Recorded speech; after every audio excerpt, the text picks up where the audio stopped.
সেদিনকে ঘুগনি বানিয়েছিলাম না, ঘুগনির এইটা থেকে গেছিলো ভিডিওটা, আমি খুঁজেই পাচ্ছিলাম না। তো ভাবলাম আছে যখন তোমাদের সাথে শেয়ার করে দিই। আর ঘুগনিটা খুব টেস্টি হয়েছিল, সব দিন ঘুগনি টেস্টি হয় না, সেদিনের ঘুগনিটা না বেশ টেস্টি হয়েছিল।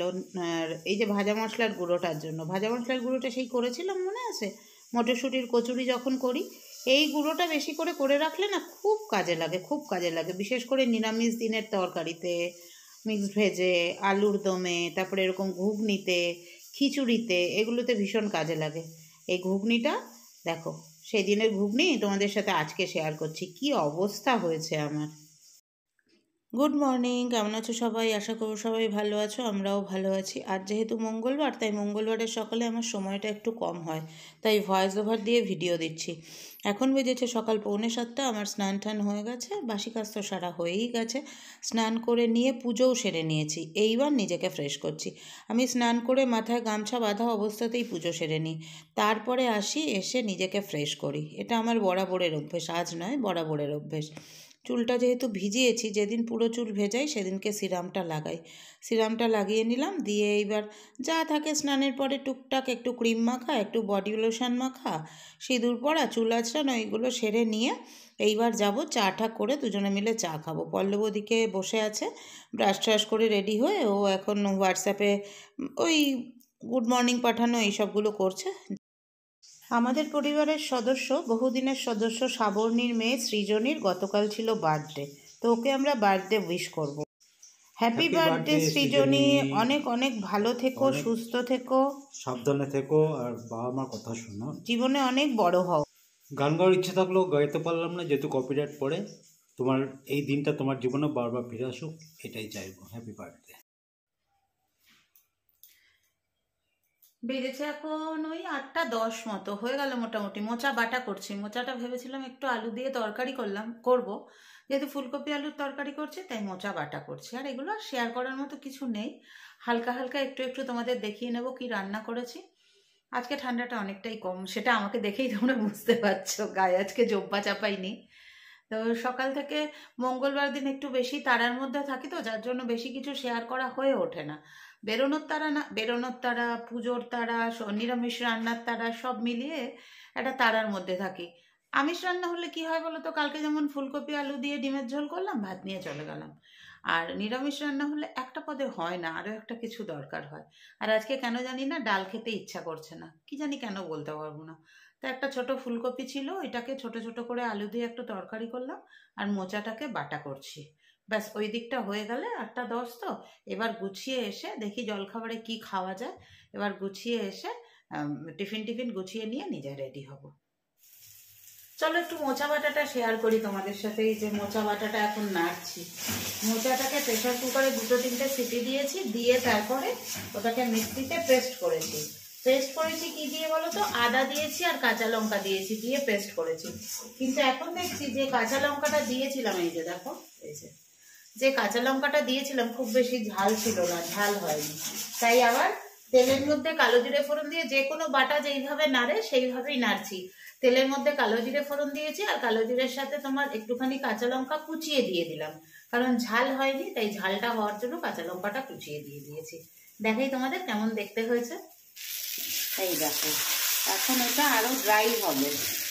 যে কোনো বাটা বলো, ভর্তা বলো, দেখবে গরম ভাতে খেতে ভাল লাগে, কিন্তু গরম ভাত আমাদের খাওয়া হবে না, তাই বলে কি খাবো না, বাটা ভর্তা কি খাবো না বলো তো। এই যে গুড ইভিনিং সবাইকে, চলে এসেছি অফিস থেকে এসে, আজকে তো মঙ্গলবার, এলাম, এসে হাত পা মুখ ধুয়ে সন্ধে টন্ধে দিলাম, দিয়ে এখন বাজে ওই 7টা 35 মতো হয়েছে, 35 এখনো পুরো হয়নি। তো রান্না কি করব দেখছি, একটু চিন্তা করে দেখে নি, ভাবছি ছোট আলু মটরশুঁটি বড়ি দিয়ে ঝোল করব, কিন্তু মটরশুঁটি নেই, আর চালটাও প্রায় বাড়ন্ত হয়ে এসছে। পল্লবকে বললাম, ওর তো আস্তে আস্তে 9:30 বাজে, ওর তো 9:30 to 9:30 ডিউটি, তো 9:30 বাজবে ঘরে ঢুকতে, 9:30 কি 9:30 ছাড় পাবে ও, আস্তে আস্তে 9:45 বেজে যাবে, আবার এসে কখন যাবে, তো ব্লিঙ্কিটে একটু অর্ডার করে দিই, দেখি কি চাল ভালো আছে, চালটা নিয়ে নিই, আর টুকটাক 2-3টে জিনিস, মটরশুঁটিটা নেই, দেখে নিয়ে একটু অর্ডার করে দিই। এখন ব্লিঙ্কিট হাতের কাছে আছে, ব্লিঙ্কিট ওইরকমই আছে, জেপ্টোটা এখন আমাদের এখানে আসেনি। তারপরে আমাদের এখানে আছে আপনা মার্টেও দিলে ঝট করে 10 মিনিটে দিয়ে যায়। অবশ্যই এগুলো ট্রাই করে দেখিনি, ব্লিঙ্কিটটা দেখেছি, তাই ব্লিঙ্কিটেই দিয়ে দিই।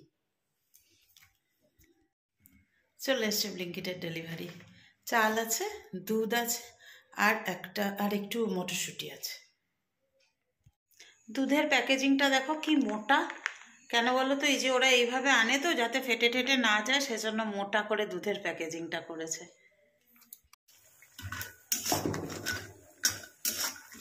আজকে একটা আলুর তরকারি বানাবো, যে আমার ঠাকুমা খুব ভালো বানাতো, বলেছিলাম না তোমাদের, ওরম কেউ বানাতে পারে না, না পিসি পেরেছে না মা পেরেছে, আমিও পারি না। তো ওইটা আজকে খাওয়ার খুব শখ হয়েছে, নিরামিষের দিনে ওইটাই বানাবো।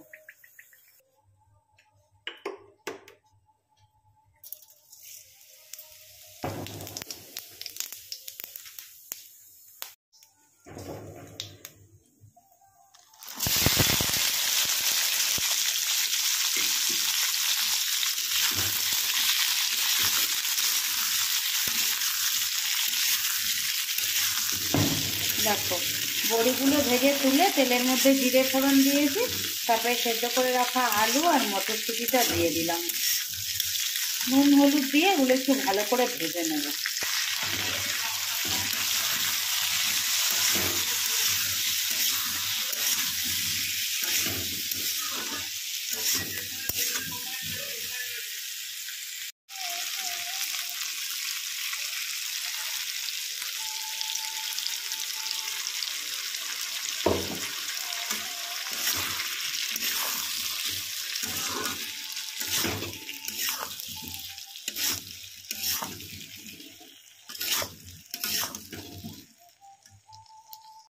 দেখো মোটামুটি সব রেডি। ওই যে বাটা মশলাটা দিলাম, ওর মধ্যে ছিল কাঁচা লঙ্কা, টমেটো, আদা, আর কাঁচা লঙ্কা মানে কি বোম্বাই লঙ্কাও ছিল, ওই বোম্বাই না ম্যাড্রাসি লঙ্কা কি জানি ভুলে যাই। আর দিয়ে দিলাম ধনে গুঁড়ো, কাশ্মীরি লঙ্কার গুঁড়ো। এবার একটুখানি জল দিয়ে দেবো, গরম জল দেবো, দিয়ে এটাকে ভালো করে ঝোল করে নেবো। আর বড়িটা আগে থাকতেই ভেজে রেখেছি, ওই বড়িটা ওপর থেকে দিয়ে দেবো, ব্যাস রেডি হয়ে যাবে। ও হ্যাঁ, আর একটু ধনেপাতা দিতে হবে, না হলে টেস্টটা আসবে না। তবে টেস্টটা মোটামুটি ভালোই এসেছিলো, ঠাকুমার হাতের মতো নয় কিন্তু ভালো এসেছিলো টেস্টটা। রান্নাটা করতে করতে কত কথা মনে পড়ছে। ঠাকুমা যখন রান্না করতো আমাদের সেই কয়লার উনুনে একটা বড় কড়াই, আর সেই কড়াই ভর্তি এক কড়াই এরকম আলুর তরকারি হতো। সবাই আমরা এই তরকারিটা ভীষণ ভালোবাসতাম। স্মৃতি মানুষকে কোথায় নিয়ে চলে যায় না, আর বয়সের সঙ্গে সঙ্গে স্মৃতিগুলো যেন বড্ড বেশি নাড়া দেয়। রাতের খাবার রেডি। এই যে এখানে করেছে ছোট আলু, মটরশুঁটি, বড়ি, ধনেপাতা দিয়ে ঝোল, আর এখানে সকালের ফুলকপির তরকারি আছে, আর এই হচ্ছে দুজনের ভাত। খাওয়াটা কমপ্লিট করি। হ্যাঁ,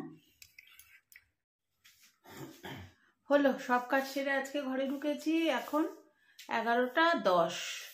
আজকে কালকের থেকে তাড়াতাড়ি। এই দেখো এক্ষুনি এটা নিয়ে একটা মজা হলো জানো। আমি পল্লবকে বলেছি টেবিল থেকে যে তুমি যখন ঘরে আসছো জোয়ানের কৌটোটা, মানে তুমি যখন ঘরে ঢুকবে জোয়ানের কৌটোটা নিয়ে ঢুকো। তো আমাকে বলছে আমি তো তোমার জন্য জোয়ান আনিনি, এই জোয়ানটা আবার কখন আনলে? অথচ দেখো চোখের সামনেই কিন্তু আমি করেছি। আমি যে রোজ জোয়ান জল খাই, সেই জোয়ানটাকে না ভিজিয়ে, ওইটা জ্বালাবে? হ্যাঁ আমি জ্বালাই তো মাঝে মাঝে। তো ওই জোয়ানটাকে না ছেঁকে জলটা খেয়ে রেখে দিচ্ছিলাম, দিয়ে শুকিয়ে নিয়ে তারপরে আজকে লেবু আর বিট নুন দিয়ে এটাকে, প্রথমে লেবু আর বিট নুন দিয়ে মাখিয়েছি, তারপরে ফ্রাই প্যানের মধ্যে এটাকে ড্রাই ফ্রাই করেছি। খুব সুন্দর হয়েছে জোয়ানটা, দেখো আওয়াজ শুনলেই বুঝবে কি সুন্দর হয়েছে, মানে একদম টনটনে করে ইয়ে করেছি। আজকে যে রান্নাটা করলাম আমার ঠাকুমার হাতে, এইটা রান্নাটা আমি সবসময় ভালো খাই, কিন্তু ঠাকুমার হাতের মতো টেস্ট হয় না। তো ভাবলাম আজকে অফিস থেকে ফেরার সময় ভাবছি ছোট আলু তো ঘরে আছেই, তাহলে এইটাই করব আজকে রাত্রিবেলা গিয়ে। বেশ অনেকদিন এইবার শীতে খাওয়া হয়নি, খাবো আরও 1-2 দিন খাবো। আর যেটা করেছি তাও কিছুটা রয়ে গেছে, ওটা আবার কালকে খাবো, কালকে রাতে খাই বা দুপুরে খাই, যখন খাই খাবো। আর আজকের মতো ব্লগটা তাহলে এখানেই শেষ করছি। ছোট বড় যেমন ব্লগ হবে সেটাই তোমাদের সাথে আপলোড করব। রিলস হলে রিলস আপলোড করব, যেটা পাবো সেটাই তোমাদের সাথে আপলোড করব। কেমন? চলো tata, bye bye, good night.